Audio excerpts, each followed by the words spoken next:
Welcome to this week's episode, your weekly reminder that only dead fish go with the flow. And today we have special guest, and I always say special guest because I can, and everyone deserves to feel special. So this week we have a Saskia Tidey, which I think is quite fitting because you are in sailing. So it's Tidey Tides. So in my stalking notes that I found on your Instagram Wikipedia, because I'm just a girl and I've got that you took up sailing age 14. You're three times Olympian, Rio, Tokyo, and Paris. And your event is the 49er FX. So welcome, Saskia. Thanks.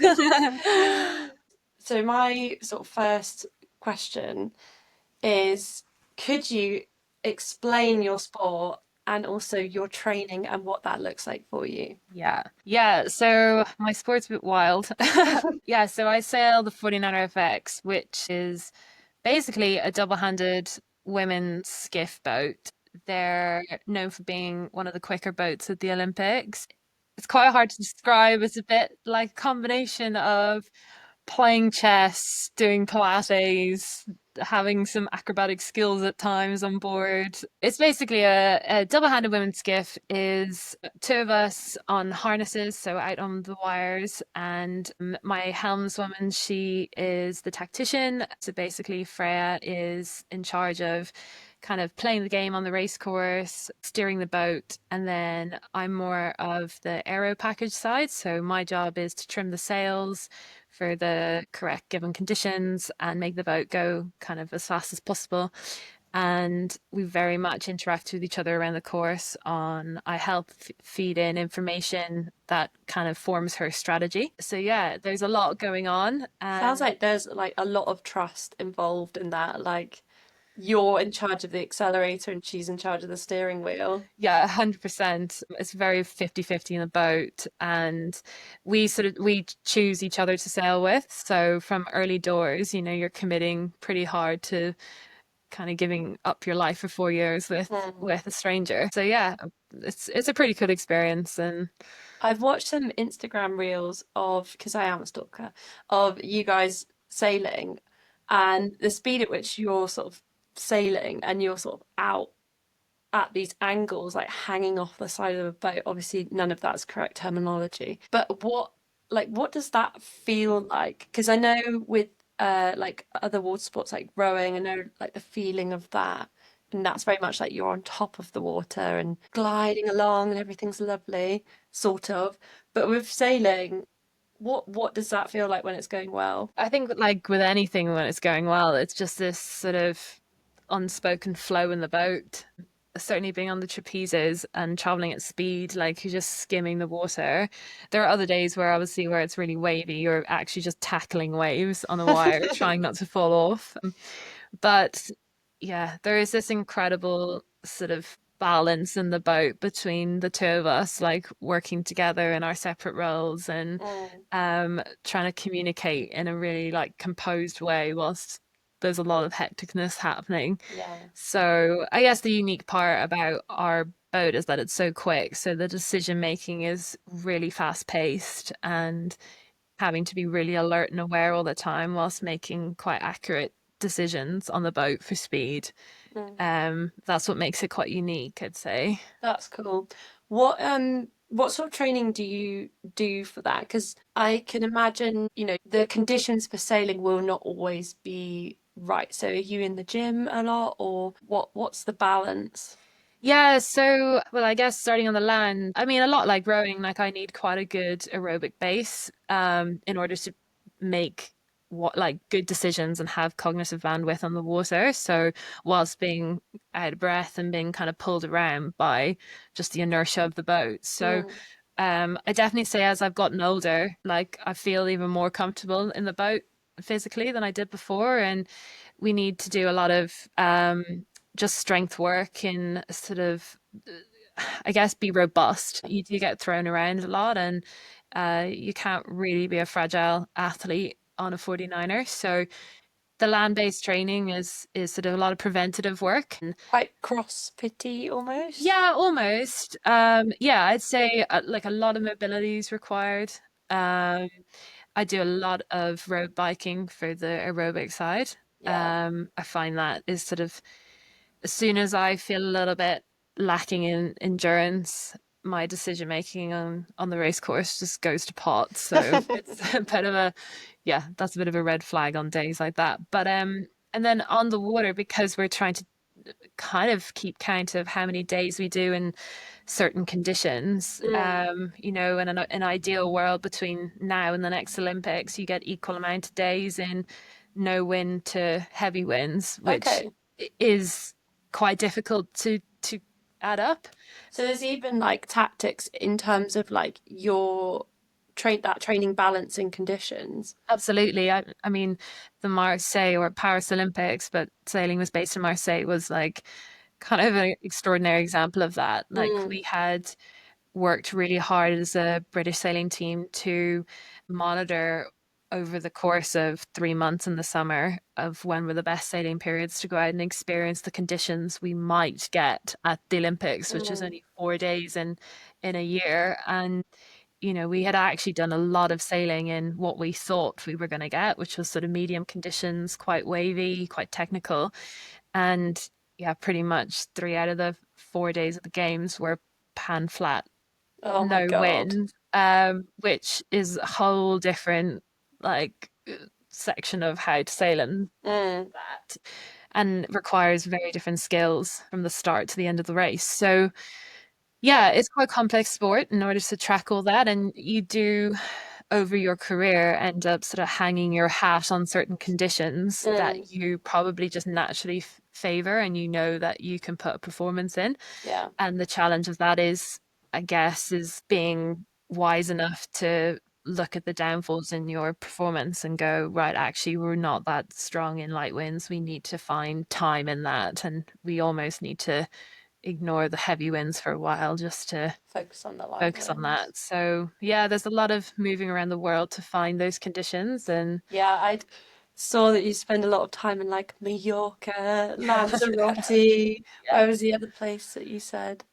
all over. I mean, yeah, it always sounds a lot more glamorous than what it could be. I mean, I've been to so many different countries, but I haven't really seen anything on the land. I've just seen them from the Mm, ocean. mm. That's that. Wow. I mean, better than a kick in the dick or a punch in the tit.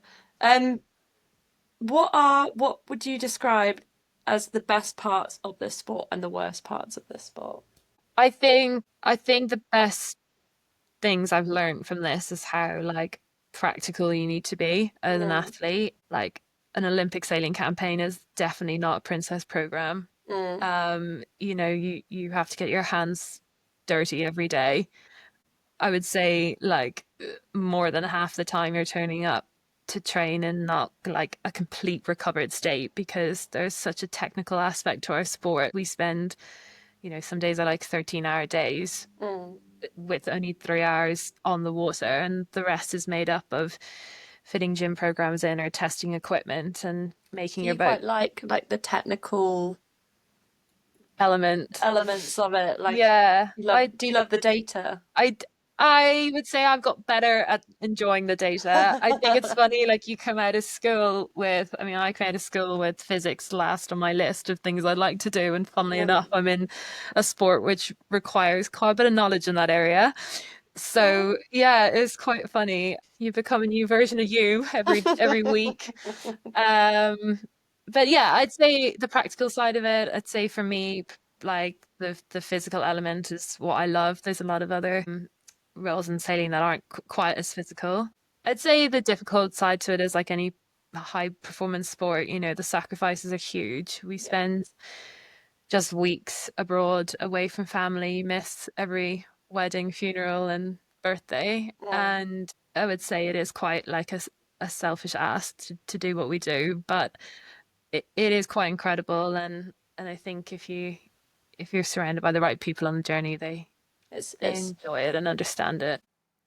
I completely agree. I think, you know, sometimes. we're so focused on what we're doing that it's never just like one individual winning, like the support team wins as well, or medals as well, or has the journey as well. And I think it's really important to remember that we all need a support team. Have you thought of a sporting ick, or do you have an ick in your sport? Or, if you saw someone out sailing and they did this one thing, you'd be like, oh Yeah, well, I've got a few sporting eggs. my God. I'd Let's say get like, into yeah, I'd say, well, I've got a quite a big ick for uh cyclist shaven legs on men. that. I find that a little bit much. I don't really, I totally, I respect it, but I also just wouldn't want them rubbing against my legs. Nice and smooth. Yeah. I'd say in a boat park, I'd say one of my biggest icks would be when sailors, like rightly so, cover themselves in sun cream and they just have sun cream hands that are going all over their boat and ropes and everything. And that Oh, to me is just makes me shiver. yeah, I'm not a sailor at all, but the thought of that, and it's all slimy, and then you might remember and go and wash your hands, and then you go and touch the equipment again, and oh, and Uh, the residues there, The and residue is not the one. It's oh, not for speed that. I find that quite hard work to watch. oh, Yeah, not great. that is quite a good sporting ick, Yeah, actually. it's not great. Quite niche, Be but be sun safe, but like yeah, don't put it just on yeah, the just on the keep it boats. clean. Don't Wash your hands afterwards. yeah. That is actually a very good sporting ick. Do you use like extra like paint, sun cream as well because you're out on the ocean or Yeah, I would put a lot of zinc on my face, but it's so difficult to keep it on. You're just like every 2 seconds my face is hitting something and I'm like, oh come on. I would say the aging process is pretty rife in sailing. pretty right. Yeah. But yeah, I mean it's so important and it's scary how much time we spend in the sun. Yeah, wear your sun cream but wash your hands, Yeah, people. please. What are we dying on the hill about this week or this episode? Yeah, good question. Yeah, I think I think about this one a bit. I think for me more it's what have I really needed throughout my career? Mm, And I think what would I advise? And I definitely think that that would be like a thought through interaction with a mentor. yeah, Um, and I definitely don't think there's one way to do that. I've definitely had many people who have helped me through my career, but in a slightly more professional way than just going for like a chat, I would say. yeah. So when we're talking about a mentor, it's not just a coach, it's somebody additional to that. So it's because when we sort of talk about coaches, they're very a lot of the time could be very goal driven. So Yeah. the mentor is specifically taking care of you and what you need in order to get the best out of yourself, whatever that is. Yeah, for sure. Like, I definitely feel like the mentor has helped me with the bigger picture Mm, rather than the day-to-day process and sort of the more technical side of what we're doing. And I yeah, think that that mentorship, especially for me in a sport that has been so male dominant, um, in history, like I've ironically found some of the best mentors, some of the men who've come through and who are really supportive as me as a woman coming through the system. I think an they've, ally. yeah, and I think they've opened up, well, they've opened that glass roof of what I thought was kind of not possible to what I could strive and work towards in the boat or setting goals for myself long term. And yeah, it's definitely as a career path in sailing. I feel like, the men have had the experience and now that's very much like thankfully changing for the better. Mm, But for me it was about drawing on those experiences and then seeing what I can do to make my own. But having someone there to speak to on more of a human basis rather than just like your day-to-day coach is mm. has been really important, I'd say. That's really, really interesting. We were talking before we put the microphones on about mentors and and things like that. And one of the sort of statistics that I found in or my other episode with Harriet about female coaching or female coaches was that the process or the end goal or the career progression seems a lot is like I think it was like 75% of female athletes or coaches or whatever, they could see themselves go further if they had a mentor, specifically a female mentor. But, if you've got a male mentor who's sort of being like, no, no, like we can do this, or like that's not a barrier, or that's not this, let's sit down and write a training program and let's look at, your different areas, weaknesses, strengths, how can we improve that? So I think that's a really lovely one, especially in sailing. I mean, your experience, you've been to the Rio Games, you've been to the Tokyo Games, and you've been to the Paris Games, and your event, the 49er FX, didn't come in until as a women's event until Rio. So you've been part of every games that that event's been a part of. So Yeah. there's obviously a big shift. How have you sort of found that? How have you seen that like British Sailing or have like been trying to help women through this? Yeah, I mean, it definitely, well, just to like quickly link it back to the mentor side, I Mm. mean, so the 49er FX women's skiff is the female version of the 49er, which is the men's skiff. And so just to clarify, the men and women sail the same hulls. So we Yeah. both are on the same platforms, but the difference is basically the men just have a bit more sail area. So they just have a bit more power in the boat. And then, that leads to like a few different technical ways of how you might sail the boat. But generally, when we first started sailing this boat in 2013, before that Rio Games, Yeah. we were very much reliant on sort of the men who'd come before us and how to, boat handle and how to rig it and all these Mm. things, which has been I would say personally has been like an incredible experience. I think Yeah. we've sort of had like very easy access to mentors in that fleet to help us, and guys have been incredibly helpful to like shortcutting a lot of things. And that is, Olympic sailing is about being quite efficient with your time, time. No one has enough time for the games. It always feels like it's just running out of your hands. So yeah, that whole growth of a new class over 3 Olympics has been kind of wild to be part of. And also, I'm so incredibly proud to see how us as a female fleet have just evolved. The sailing like standard is unbelievable. I mean, from 2013 to now, how we move around the boat physically, like just how accurate we are in a straight line. It's absolutely incredible, the difference in standard of Mm. performance. So 2013 it was sort of announced to Yeah. 2024, so 11 years. Yeah. That's just over a decade of progression of that time to progress. Yeah, and it is just a sport that you just learn from every single day. Like there's always something to get better at. The minute you take your foot off the throttle in one condition, you're suddenly like kind of lacking in another. So this sort of constant monitoring of balancing all the different conditioned strengths you have is quite difficult. Mm. And so yeah, it's been quite a long career. Like touch wood, hopefully I'll be in LA A longer one. a longer, yeah. And but it's pretty amazing to see where the FX has got to now, and it's pretty much on par with, I'd say, how the men handle the boat. and Mm. and you watch us and the guys sailing, and there's really not that much difference between us other than maybe a bit of extra weight running around the boat, but in the men's fleet. But it's cool, it's really cool.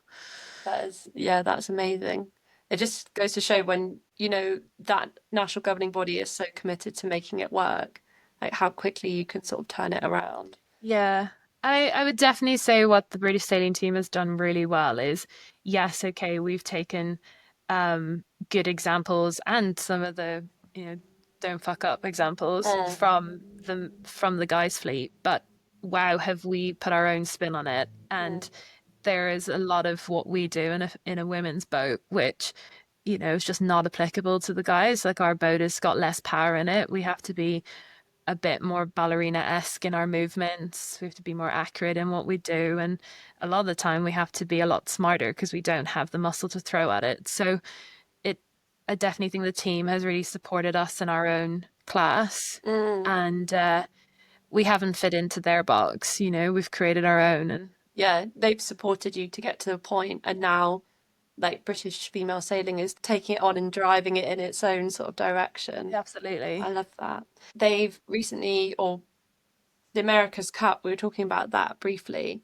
They've recently introduced the Women's America's Cup last year. Yeah. How much of an impact do you think that'll have on, women getting into sailing, or getting into sailing and sort of staying in sailing? Yeah, I think it's huge. I mean, we're so fortunate in the UK. We have Hannah Mills, who's really the trailblazer for allowing this opportunity Mm. to become reality. And I mean, it was just kind of unbelievable well, unbelievable in ways that it's taken this long for it to be Yeah, that's so also what equal. has. But we have to start somewhere. Mm. And it's definitely been a very, very, very positive change. Yeah, I think it gives like all of us who are, still in Olympic sailing or competing in different classes internationally, this sort of hope of, yeah, one day we could be working in a career like the America's Cup and evolving our talent, our skill along with sailing as a whole. Mm. And, you're just pushing boundaries with those who's come before us. And it's difficult. I mean, there's no denying that the experience lies with the men, and America's Cup is so prestigious, and it's, So 173 years. yeah, I mean it's a different beast. Mm. The AC40s in which the women raced around in last year, you can't say they weren't technical and required a lot of skill Mm. acquisition. So, yeah, I think it's just feels like there's momentum now, and Hannah is, certainly leading, making it all happen. So hopefully for all of us in the future, there's some exciting stuff to look forward Exciting to. stuff. One of the other bits that we talked about was female focused equipment. Yeah. So maybe if anyone's listening that wants to sort of branch out into female focused equipment, where are the gaps in that? Yeah. I mean, it's pretty interesting. I think there was some highlight, like I guess until you pointed out, you're not really aware of it, but Mm. certainly during the Women's Cup when we were first sort of getting on the boat, the helmet sizes were obviously not made for small heads. So that was quite an intriguing one for safety reasons. Like they had to Yeah. make a few adjustments on that. And in our sport, like in the 49er, where we wear harnesses all the time, like your hips are essentially like strapped and squashed into this harness. I mean, I've been in it for what, like 11, 12 years, just like strapped in 7 days a week. Like, there hasn't been a lot of research on actually what that does To to you. you. And yeah, for sure. I mean, as sailors, we're not really like the rowing community, I'd say, where you're pretty much roughly all the same, like beautiful size of really tall and like the same size. Whereas in sailing, we're all sorts because every boat requires a different combination of Every team sizes. can work in a different combination. Absolutely. So, my team, for example, like I'm 6'2" and my skipper, I think Freya is like 5 foot or something. She's, You're quite like, come on, quite Freya, let's wee. go Yeah, quite sailing. wee. But like the harnesses we wear, it's quite hard to find something that really is comfortable, and you're wearing it for sort of 3, 4 hours a day. Mm. And for sure, the health hazard on sort of that region of your body, you need to make sure it works for you. So Yeah, and you're saying as well, if it's not right and you like slip out or something, that's like your ankle's gone or yeah, there's a safety element to it. Like as I've gotten older, I've had to change it for like my back health. Like backs are a big issue in our sport, mm. and the support that you need on your back, on your lower back when you're hanging out of your abdominals basically all day. It's really important to get that right. So yeah, the harness health is like quite a massive one in our sport. You've Mm. also got like tight straps to go in around your bikini line, and Nice. yeah, it's really not good luck sometimes. Like, and you're definitely like wiggling around trying to get it all right. And it's just so, yeah, at the moment, definitely a few of the sailors are trying to develop how we make that better. But Um, it is sort of one of those things that's quite unspoken about until or somebody shouts about it. Until it And is literally right up your ass, and you're like, do you know what? I have a I've had serious enough. problem right now. Yeah, exactly. So I guess it's no different to cycling, like finding the right saddle for your Yeah, pelvic but bone. I And feel there's much more shouting about that kind of thing because for blokes, if you've got a saddle in cycling that doesn't fit, that's it. You're not going to get a boner for a week. so So yeah, exactly.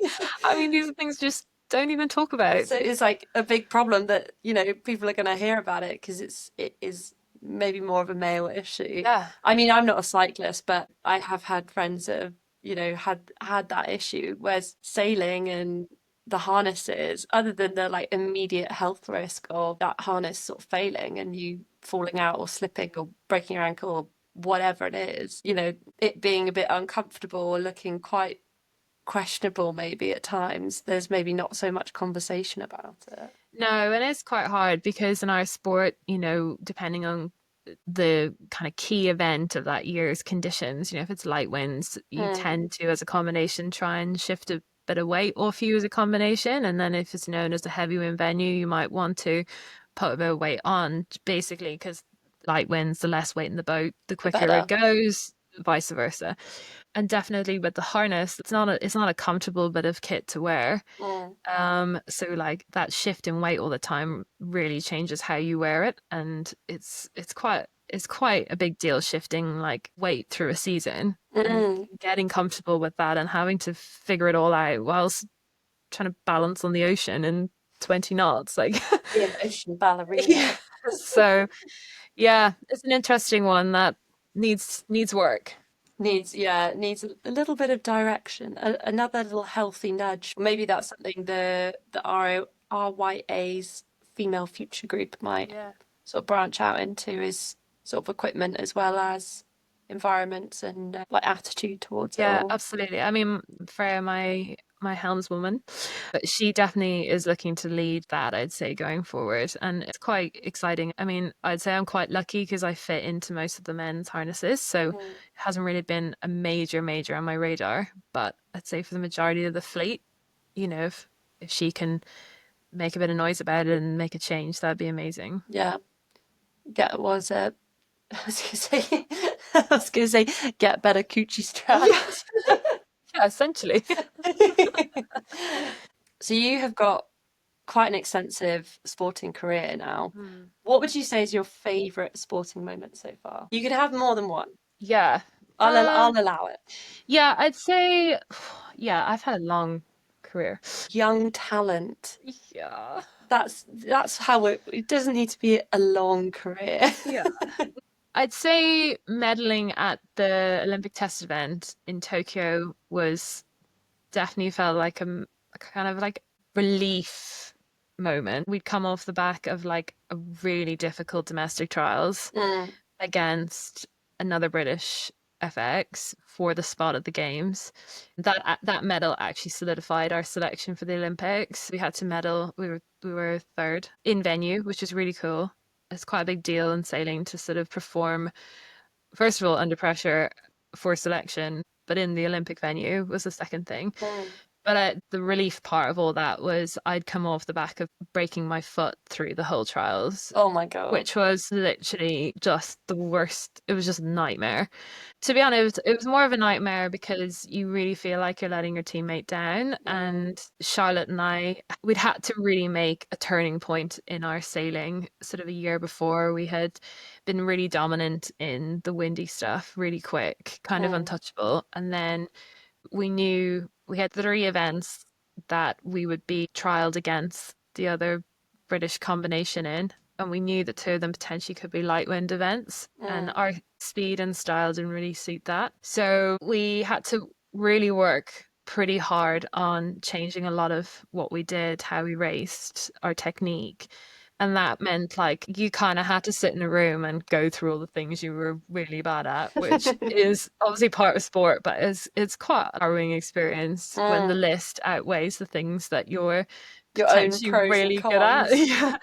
And it's hard as a team. Like I definitely felt like I was going through my, like Charlotte was the really experienced racer She's a bit older than me. She had done, an extra cycle than me in another class before, and I felt like I was doing a little bit of my like apprenticeship, I'd say, of like senior racing. So not only was I trying to build myself up to feel like I fit into that world, but then you're also then learning the whole of let's tear bits down and then Yeah. rebuild. So definitely felt like it was a very overwhelming year going into trials, which were intense. We were racing against another combo who were incredibly good sailors. So we were like neck and neck for selection. And yeah, I broke my foot basically in a capsize trying to avoid landing on one of our mainsails because I didn't want to break the mainsail. Oh. And instead, I broke my foot, which was a classic Sass move, which in Were you like, hindsight, at least it's cheaper? yeah, I was like, oh, at least, it's my problem and I don't have to. And, at the time, it felt like a real sensible thing to do. And I didn't actually think I'd break it. I just thought like I'd knock it. And then another classic Sass thing was just like grit the back of my teeth and get on with it for the training session. So I did Mhm. like another 2 hours on my foot, which to be fair, it was just sore. I didn't know at the time.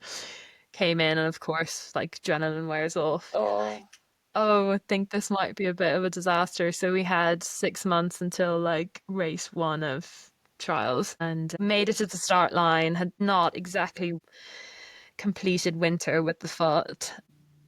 Within 3 days of racing, re-broke the foot. Oh.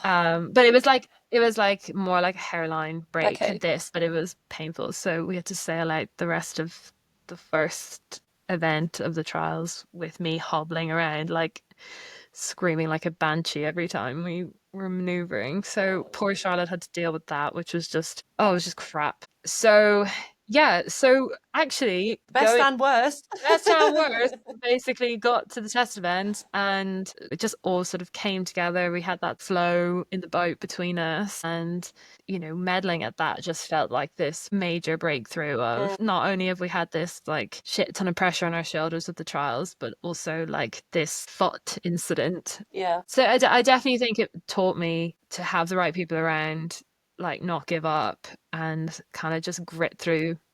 So yeah, I'd say that one was pretty mega. My other one would probably be the world, like a world's medal was pretty cool.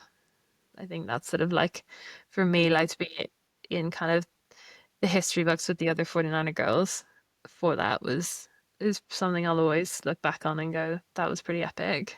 That's cool. Because I guess because I don't know if it's new as a world championship event. It's new as an Olympic event, or not new, but it's new within the last sort of like decade.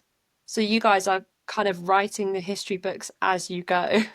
Yeah, I'd say what's been quite interesting about the LA cycle is that this has been the first cycle we have lost some of the OGs. The OGs. Yeah, and I think that's been really actually kind of mad to see. Like Mm, it's felt like a proper shift. yeah, Definitely shifts at times where I'm like, oh, should I be moving out with the OGs or am I going to continue here? But it definitely was a bit of a, oof, okay.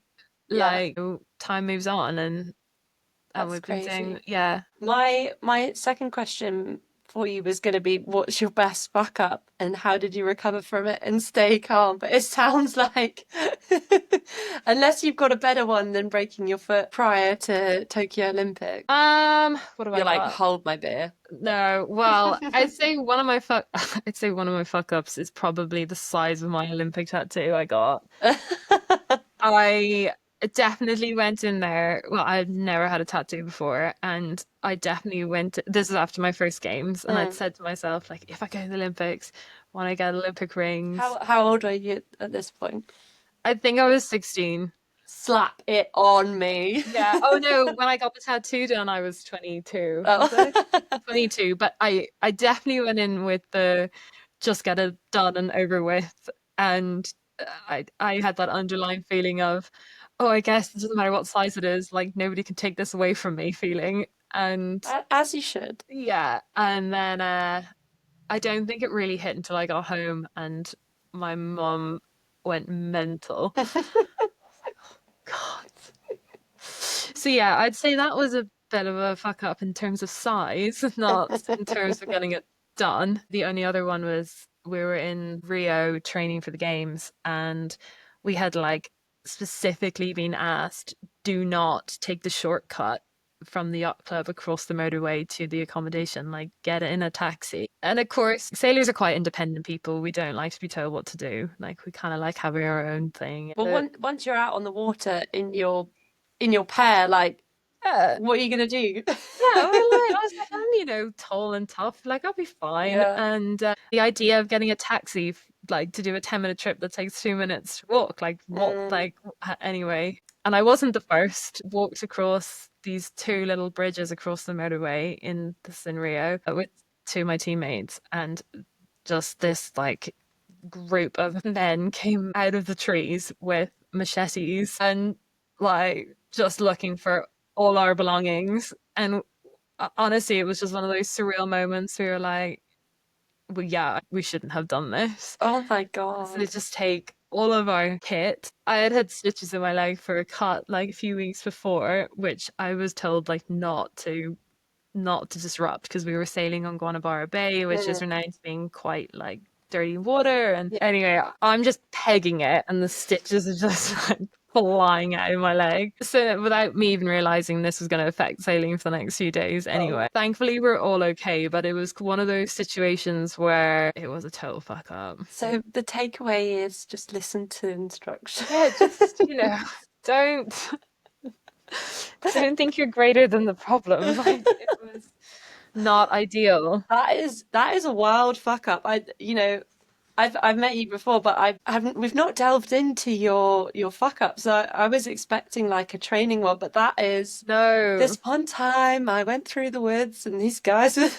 machetes came out. Yeah, with sailing, you end up in some pretty bizarre situations. That is insane, Yeah. terrifying. Yeah, it was quite scary, but I guess it's just us taking advantage of a really well-known situation. I don't know what we Oh were no. thinking. Yeah. So in terms of recovery and staying calm in that Yeah, situation, like peg it. peg it, and then it was actually amazing how calm we were afterwards. It was just You get just really pushing the levels of adrenaline in your body prior to the yeah. games.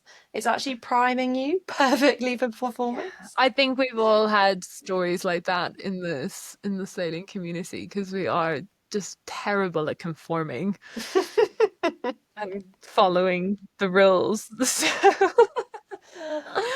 So if I interviewed more sailors, they'd just be like, "Yeah, well, I can top that." Yeah, I genuinely think we'd be off the tee and onto the Straight line. into it. Oh my God. That is fucking wild. Anyway, onto a slightly more calming topic. How are you spending your days off? Like, Oh, I'm a big believer that, you should have more than just your sport in your life and like it should be a big part, but especially for younger kids who are like, I've got sport and I've got academics and there's just no space for anything else in mm. between. So how are you spending your days off? Are there any like really fun, or not really fun, but there any like things that you do to like help you relax and unwind? Yeah, I mean, I would say I'm one of the worst people for time off. I definitely struggle to like stop. I think that's just sort of in my nature. I think with our sport, because there are just like so many little jobs to get done Mm, outside of being an athlete, it is quite hard to take full time off.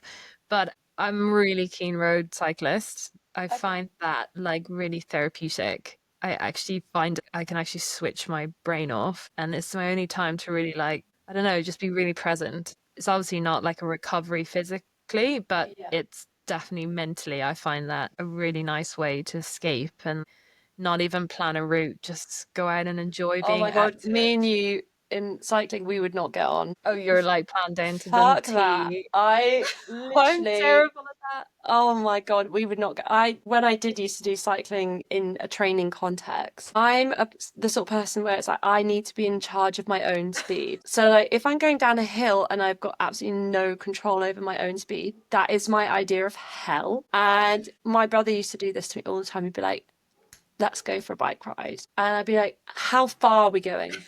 Where are we going to? What coffee shop are we stopping at? Like, I was, but at the that. same time, I need to stop at a coffee shop when I go on a bike ride. Like, I just don't see the point of just ambling around. It Yeah. would literally do my head. Okay, I would say the ambling can take place on the days off. I would say I'm on your page for sure on the training side. No needs to be more than they need to do. He'd be like, "Oh, it's 30 kilometers or whatever the distance was." I'd be like, "Okay, I can do that." Got it in my mind. It's etched in. And then we'd be like midway through the bike ride and we'd be so far away from home and be like, "Oh, I meant miles." Or whatever the distance was, but it'd always be that he'd like say it in kilometers and then be like, "Oh, sorry, I meant miles," and we'd literally be so far away from home, and there's literally nothing I hate more. Oh, that's so funny. Yeah, I mean, okay, we're not talking like ambling 100 kilometers, maybe like an extra 10. Oh yeah, no, that's fine. But no, I enjoy that. And then I think I would have to let, because I quite enjoy being busy. I think I Mm, almost need to be the extreme end of the scale for like days off. Like I love cooking and entertaining. And like if I had 2 or 3 days, I think it would just be like in the summer, I just love like barbecues with friends and really nice glass of wine. Like yeah. literally just sort of put athlete sass on pause for like a day, and that's really nice. I think mentally do something a bit more balanced and Yeah, I used to love like textiles, or I still do. I do like used to do a lot of textile stuff on my days off, like cross stitch and embroidery. Bit niche, but to make it a little bit less granny, I would do like swear words. So it'd be like slag or like I love that. fuck, or but I would find that like my blisters on my hands would like stop me from being able to like bend my fingers properly. So I'd have to find like a different thing to go and do. I love a switch off and I really relate to the like I have to be busy in order to be productive in my mind, but when I'm being busy it's not necessarily Yeah. productive. I'd say like that's the one element of like my self like awareness or development I'd like to work on is just Mm. working out how I do a better job of just switching off. Yeah, I'd say unwinding. yeah, I would say like our sport's quite hard for that. Mm. It's not really 9 to 5. It's sort of anytime, anywhere. Yeah, Like that's the sort of turning your brain off from it. 100%. And I think that makes it sound like we've got no structure in place. That's not the case at all. It's just more because it's your passion and there's always something you It's feel like like can do better at. obsessive addictive nature, isn't it? Like once you've Yeah. started it, it's very difficult to stop. And you know, my fiance Matt will always be like, "Oh, I just watch some telly," but I can't just sit and watch telly. So No. that's where like the textile stuff came in for me because then I'm like, well, I'm being productive because I'm making something. Yeah, no, I love And that. I wish I had something like that. I'll have to find that. Definitely the cooking for me is something. Like mm, I like that. I find myself switching off with that. that's what Lola said. She really liked doing like baking and Yeah. cooking and beer gardens. Yeah, beer gardens. Yeah, I Jeans and a respect nice that. top. Yeah, yeah, for sure. Like I do think it's nice to not be in sports gear all the time. It's really easy to also just like draw yourself away from social situations, and actually, it's quite nice to like engage with what else is going on. And Yeah. See what's going on in the world. yeah, This is actually one of my favorite bits. Funding a sporting career. What does that look like for you? How do you manage it? And any sort of bits of advice really on someone who's, looking to fund their sporting career. Because I know how I used to sometimes fund my sporting career. I mean, I'd love to say I've got some pretty exciting stories, like my Rio trip, but not so much of the funding. I mean, yeah, sailing potentially like horse riding. Mm, I don't know that for a fact, but I think the financial sort of requirement to keep a gold standard campaign mm, like running well is takes excessive. yeah, it's over and above like amazing funding we do get from UK sport, and it's just such a technical game Mm, that the equipment at its peak condition doesn't last that long. And it's difficult because each bit of kit, like, yeah, they're 1% margin gains, but if they start failing on you, then your 1%ers add up to like 10% of your program. So yeah. it's easy to let the ball drop in certain areas and then suddenly you're shocked at the end of the year when, or not shocked, You're when you 10% behind. yeah, so definitely that financial freedom really helps with making a lot of the time a campaign thrive or easier. Now, for sure, there have been like many successful campaigns who have been underfunded. Like it's incredibly impressive, but it's a big deal. And we're not talking lifestyle. We're literally talking about rope on the boat and fittings on the boat that work and don't work against you. And that all adds up. So for us, it is about finding extra support from commercial sponsorship or successful individuals who either have an interest in sailing or who want to, very much spend time around that high performance mindset, and potentially it feeds back into their industry. And like any elite sports person has a lot of experiences that are very relatable to, Machetes in Rio. yeah, like dealing with the what ifs. There's a lot of what ifs we've dealt with. But yeah, I think it's very relatable to high pressure industries, business. I've been quite lucky that I've brushed shoulders with a number of people who have genuinely been interested to help and see this as like an incredible journey to be part of and something that they can take out of it themselves to either grow their team in their own industry or business. Mm. So do you go in and do talks? Yeah, done quite a few talks on sort of just like how to use processes in like a positive way in an Mm, industry rather than it just being a boring talk about processes. It's mm, like seeing that as like a really exciting way to like bring people together and make really constructive teamwork and yeah. creating that accountability within business or a campaign that you're able to review yourself often and actually see where you're going rather than it just Mm. being.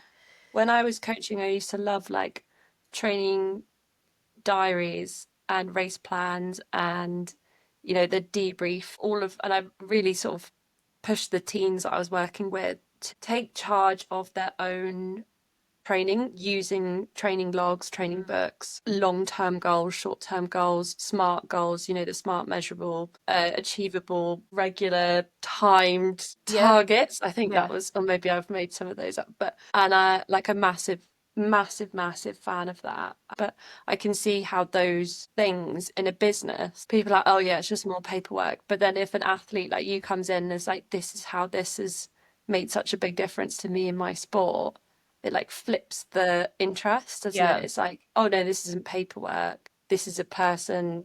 This 100%. is a video. Everyone loves a video. And this is how 100%. it changes things. Yeah, and I think I've only probably been involved in like two partnerships that have helped fund our campaign where it hasn't felt that organic and it has Mm. felt more sort of like brand focused. And I have like seriously take my hat off to, like when you watch things like Breakpoint and the tennis stars and stuff, like they are just like, I know they're making millions and life probably is pretty good when you can afford everything, but also you can see how they're dragged around and having Sort of before. showed off. Yeah, and I just that's definitely not me, and I found that quite hard work. Whereas when you find that like organic partnership where you feel like you're able to contribute back in a way that money can't buy, sort of thing. You're now becoming the business mentor. Well, the business mentor, yeah, I was wondering about that, but I definitely think a more sustainable way of making it happen Mm. rather than having to constantly fit into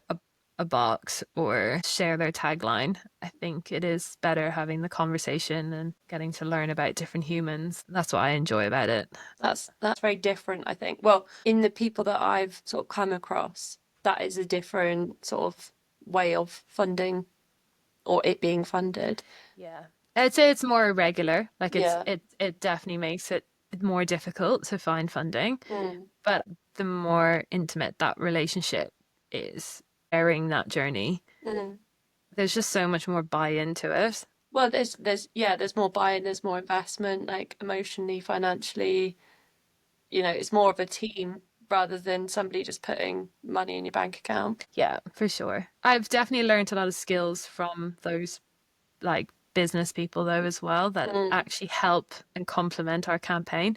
Like it's incredible how just running a campaign is like running a company. Yeah. It's the same thing as about like looking after the people who are working for you or with you or just planning long term. Like, Mm. for us, profit are medals and when you're in debt, your performances are down. And I think it's just trying to work out in between those two highs and lows Yeah. how you make it run, and I think it is definitely something I will never regret in my sporting career Yeah. is having that burden of trying to find the money, but not seeing it as that, seeing it as like, how do I expose myself to all these different experts in different areas who want to help me, but I definitely can learn skills off them. And so that's been pretty amazing. That's really cool. When I was still training, I had like a really good experience with this company who sponsored me or fund like they gave me a couple of £1,000 for a year. And I went to meet the person that would tick this off for me in London. And I spoken to them via email, whatever. And I had like printed off pictures of me rowing just in case they were like, you're a fraud. And Yeah. like, this is me rowing. Yeah, catfish.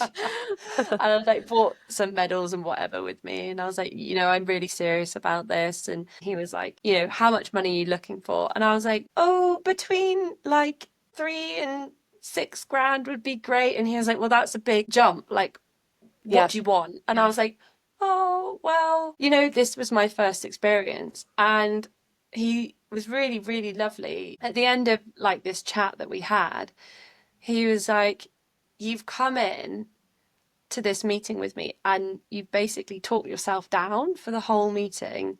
And I've already looked you up. I know what you've done. Like, I found everything there is to find on you guys online. Like, we know that you're good or you're, on the way up or whatever it is.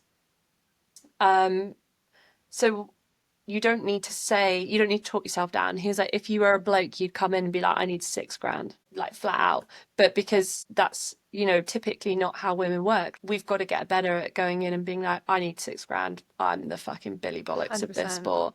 And anyway, I think he gave me the three and he was like, next year, come back and be like, I need this. And he's like, that's the only reason I've not given you more is because I want you to come back next year and be like, I need this. And I did. And they gave it to me and it was like absolutely fine. And, shout out to them because they were so helpful and kind. But that was like a really good learning experience for me because, no, not many people like invite you to London for like a potential sponsorship deal and they've not actually looked up whether or not you can, ride a bike, for example. No, no, I mean, I can relate to that so much. I've been in, and that's almost where I think a lot of athletes get turned off quite quickly because it hasn't worked for them the first or second time. But Mm, actually, every time you put yourself in those positions, yeah. you learn something, even if it's a no.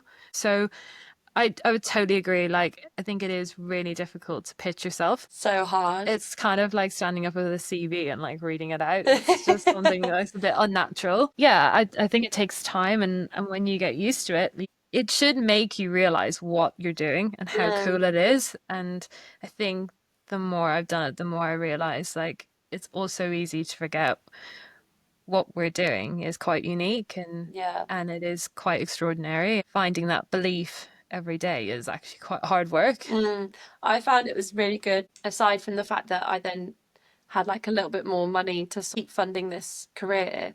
It also helped me change my mindset a little bit more about, right, I've had this really positive experience, but it was actually very awkward. Like I left it being like, oh, why have I done that? I do that all the time. And then I was like, I've got to start taking myself a bit more seriously and like actually be like, I need X and stop being like, oh, I need this, but I could just carry on without it. It'd be fine. Whatever. Anyway, so I think that in the long term, like, did really help me take myself more seriously and my own training. I was taking it seriously, but it then took on like a whole new direction because I was like, right, I'm gonna go back in and be like, I need this next year, and this is what I've got to show for it, and like really took control in my own sort of Yeah. hands, sort of It's thing. so funny though, isn't it? Because like, if you were to put me on the start line of the games, like, Mm, I've got my game face on. I haven't like I've got nerves, but I know what to do with them. And it's just because it's an environment that I've practiced over and over again. yeah, Whereas you go into that situation where you're selling yourself, and yeah. I was just like, Oh my God, give me the first race of the Olympics any day. Like, I feel way more nervous standing in front, looking like in front of this person looking for Yeah, money. being Like, like, I can do this. yeah, it is. You can't do it, but I can. Yeah, yeah. It's a good life lesson though. Definitely something to take forward. The other thing that he said was, typically women like look at a CV and look at what is required of them, and they're like, oh, I can do 9 out of the 10 things. I can't do that one thing. I won't apply for it, or I'm not as Yeah, sure. yeah, yeah. And he was like, you know, he was very sweet. He's like, speaking as a man, I'll look at a CV and be like, I can do 3 out of those 10 things. I'm going to apply for that, So and I'll learn the other interesting. seven. Yeah, that's so interesting. And that's not a stat or a fact. That was just like one of the things that he came Yeah. out with, and I was like, oh shit! Like I really need to change my mindset. Start walking into rooms like a bit more confidently. Yeah, that is really interesting. Yeah, it is funny. Like I've definitely experienced a little bit of that in the pro sailing world, not the America's Cup or Olympic Mm, sailing. Like there's a whole other world of pro sailing on big boats in the Solent and internationally, and there are a lot of incredible women in that as a career. But at the moment, it's like 1 out of 10. The ratios are like well off, and it's quite an intimidating thing to go in and like as you say, like my CV is just as good as one of the guys, but they sort of expect to fit into that world, whereas I don't mm, feel like I fit into that world quite yet. And it's like it does just change the change in narrative in your head is so important, and mm. I really feel like now more than ever that that's happening. It's just taken so long. Wow. Well, I suppose in as long as women's sailing has had this push, it's actually been really quite a quick turnaround. 100%. But in terms of even getting women sailing into the forefront in the first place, like that hasn't been a quick turnaround. No, no, not at all. And it's very early doors, but Mm. as you say, like so great to see how People are turning it around quickly, but the 100%. the taking that first step has taken fucking donkey's years. Um, have you had a piece of advice that has changed the game for you? And if so, what, this could be anything, or a saying or a phrase that you sort of go back to time and time again. It's not really it's not a phrase. I definitely would say like I've been asked in an interview, what would 15-year-old Sass think of you now, sort of Mm, thing. And I definitely feel in my heart that I actually am more inspired about 15-year-old Sass a lot of the time than where I've got to okay. in me now, because I think when you're young, like you really are a dreamer and you Yeah. really dream big, big things. And yes, there's an element of like logic to it, but you don't self-inflict yourself with barriers. No. And I definitely think there are times where like there'll be something that I'd really like to do. And I think more than ever now through my career, I've been going all the reasons why I maybe can't do that. Mm. And actually, I try and remind myself of what I would have thought at 15, 16-year-old Sass of like, So you're taking advice from 15-year-old you, basically. yeah, I am I like because that. she was a dreamer, but she didn't see barriers and she went for it. And I Mm. definitely think, and there was no fear. And I definitely think, like, I have to remind myself a lot of the time that maybe that mentality has just got that way from being exposed to certain things that have happened over my career. But I definitely look back and take inspiration off a younger version of me.